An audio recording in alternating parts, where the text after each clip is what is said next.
రోజుల క్రితం మయన్మార్లో సంభవించిన భారీ భూకంపం ఆ దేశంలో తీవ్ర విషాదం నింపింది. ఈ ప్రకృతి విపత్తులో మరణించిన వారి సంఖ్య 1700 దాటిపోయింది. వేలాది మంది ఇప్పటికీ శిథిలాల కింద చిక్కుకుపోగా వారిని రక్షించడానికి పెద్ద ఎత్తున సహాయక చర్యలు కొనసాగుతున్నాయి. ముఖ్యంగా మాండలే నగరంలో భారీగా ఇళ్లు, భవనాలు, ప్రార్థనా మందిరాలు కూలిపోగా శిథిలాల కింద చిక్కుకున్న వారిని గుర్తించడానికి స్నిప్పర్ డాగ్స్ని రెస్క్యూ టీమ్స్ వాడుతున్నాయి. ఈ క్రమంలో 3 రోజుల అనంతరం సహాయక సిబ్బంది ఓ గర్భిణిని సజీవంగా శిథిలాల కింద నుంచి రక్షించారు. మాండలేలోని గ్రేట్ వాల్ హోటల్ శిథిలాల నుంచి ఆమెను బయటకు తీశారు. ఆమె ప్రస్తుతం ఆసుపత్రిలో కోలుకుంటున్నారు. మయన్మార్, థాయిలాండ్ను శుక్రవారం 2 భారీ భూకంపాలు వణికించిన సంగతి తెలిసిందే. ఈ పెను విపత్తులో మృతుల సంఖ్య అంతకంతకు పెరుగుతోంది. ఈ ప్రకంపనల విధ్వంసానికి మయన్మార్లో మృతుల సంఖ్య 1700 దాటింది. థాయిలాండ్లో 18 మంది ప్రాణాలు కోల్పోయారు. మరో 3000 మంది వరకు గాయపడినట్లు అక్కడి అధికారులు పేర్కొన్నారు.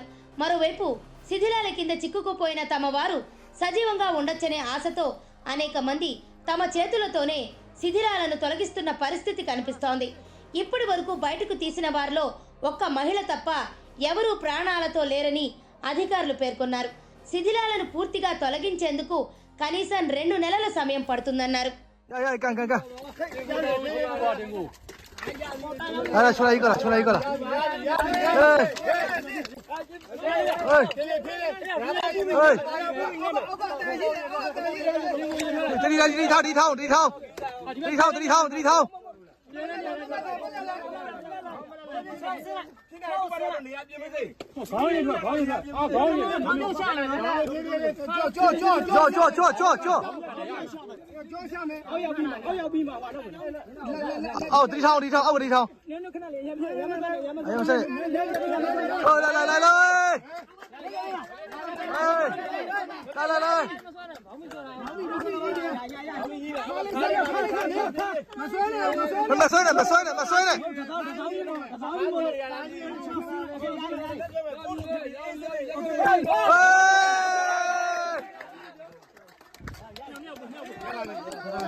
మయన్మార్ భూకంపంలో మాండలే నగరం తీవ్రంగా నష్టపోయింది.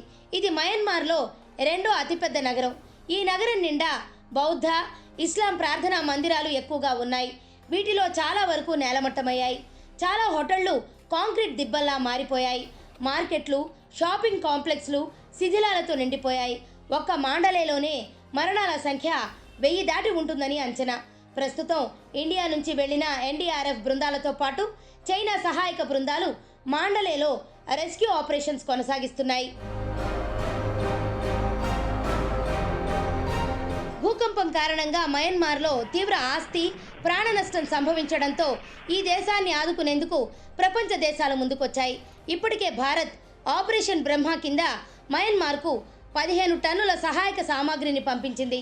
టెంట్లు, దుప్పట్లు, స్లీపింగ్ బ్యాగులు, జనరేటర్లు, ఆహార ప్యాకెట్లను అందించింది. అటు అమెరికా, ఇండోనేషియా, చైనా కూడా అవసరమైన సాయం అందిస్తామని ప్రకటించాయి. ప్రభావిత దేశాలకు సహాయక సామాగ్రిని పంపుతున్నామని ఐక్యరాజ్య సమితి జనరల్ సెక్రటరీ ఆంటోనియో గుటెరెస్ వెల్లడించారు.